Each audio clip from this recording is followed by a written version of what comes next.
नमस्कार सर्व स्वामी भक्तांना, तुमचं स्वागत आहे माझ्या चॅनलमध्ये soul journey with Shri Swami Samarth. तुमचा दिवस सकारात्मक जाऊ हीच मी स्वामींपुढे प्रार्थना करते आणि माझ्या माहितीला सुरुवात करते।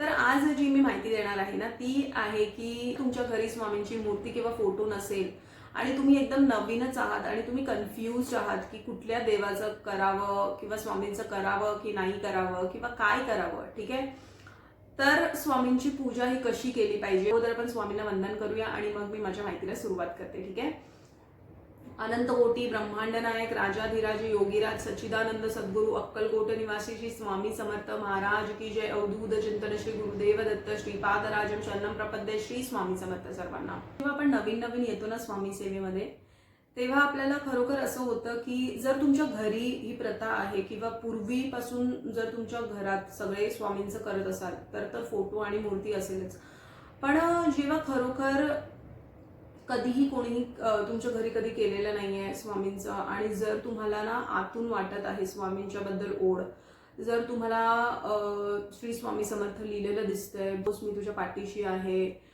हम गया नहीं जिंदा है, ह्या गोष्टी जर तुम्हाला दिसत आहेत, स्वामी सतत तुम्हाला दिसत आहेत, तर खरोखर आहे ना हे मानून चला की स्वामींनी तुम्हाला निवडलं आहे।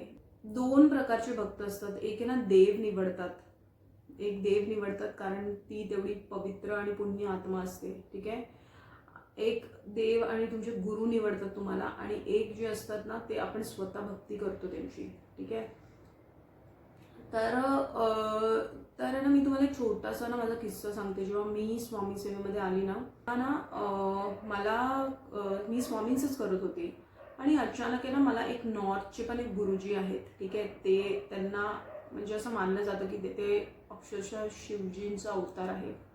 ते किती सत्य आहे किती नाही आहे ते मला त्यात खोलमध्ये मी कधी गेलेली नाही आहे, पण त्यांचेही मला ना व्हिडिओज आणि सगळं पॉपअप व्हायला सुरुवात झाली आणि मी तेव्हा एकदमच नवीन, मला काही माहितीच नव्हतं म्हणजे असं सगळं। तर मग मला असं झालं की मी त्यांचं पण नामस्मरण चालू केलं करायला, म्हणजे कुठे ना कुठे मला एकदमच नवीन ना मी, म्हणजे मला काहीच माहिती नव्हतं यातलं।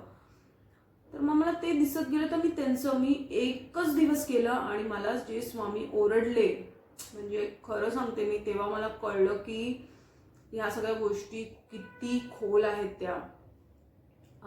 तेव्हा मला ॲक्च्युअल माझी सोल काय आहे, माझी आत्मा काय आहे ते मला कळलं।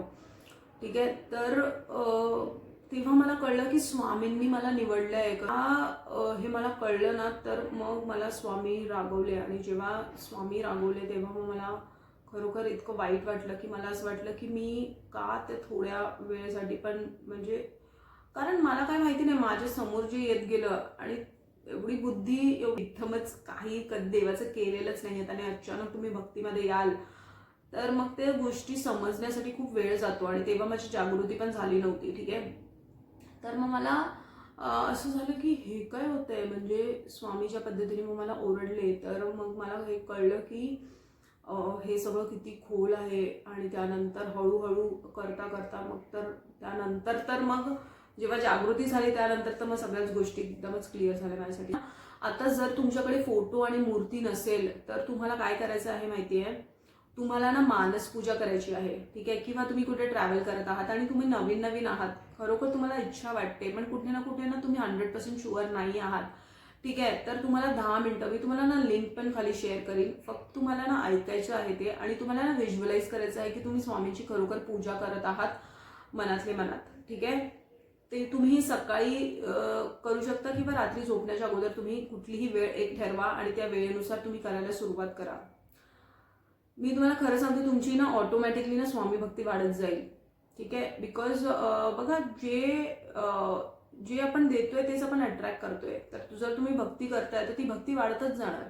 कुठला एक देव निवडला आहे म्हणजे एक जर तुम्हाला एक देवाबद्दल कुठली आस्था वाटते तर ती लाईफ टाईम म्हणजे पूर्ण आयुष्यभर तुम्हाला त्याच देवाचं करायचं आहे, हे मनाशी ठाम असणं खूप गरजेचं आहे। तर त्यानुसार जर तुम्हाला 100% जर तुम्ही शुअर आहात की तुम्हाला आता कुठेही भटकायचं नाहीये, बिकॉज खूप जण असे करतात अनुभव नाही आले की ह्या देवाचं 4 दिवस करणार, 1 महिना करणार, 6 महिने करणार, 1 वर्ष करणार, अनुभव नाही आले काय रिझल्ट नाही भेटला लगेच दुसऱ्या देवाकडे, म्हणजे तर ह्या सगळ्या गोष्टी भटकवतात, तुम्हाला भटकवण्याचं काम करतात आहे. हे काय नेगेटिव्ह एंटिटीज असतात हे, ठीक आहे. नेगेटिव्ह एंटिटीज असतात जी तुमची, म्हणजे स्वामी तर परीक्षा घेतातच, पण हे नेगेटिव्ह एंटिटीज असतात, हे मॉनिटरिंग स्पिरिट असतात जे आपल्या बुद्धीशी खेळतात, ठीक आहे. आपल्याला नेगेटिव्हिटीकडे हिट करतात, कारण तुम्ही ती गोष्ट कधी केलेली नाहीये म्हणून, ठीक आहे.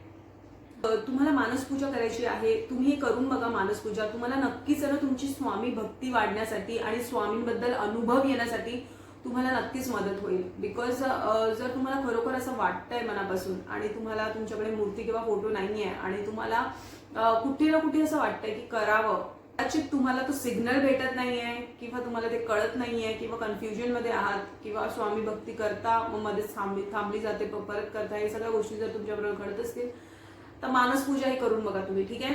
आता तुमच्या जीवनात परिवर्तन आणा आणि असेच स्वामींचे महत्वपूर्ण संदेश आणि व्हिडिओ बघण्यासाठी चॅनलला सबस्क्राईब करा. स्वस्थ राहा, स्वामींच्या नामात आपलं मन रमून राहा आणि कोटी कोटी धन्यवाद हा व्हिडिओ बघितल्याबद्दल.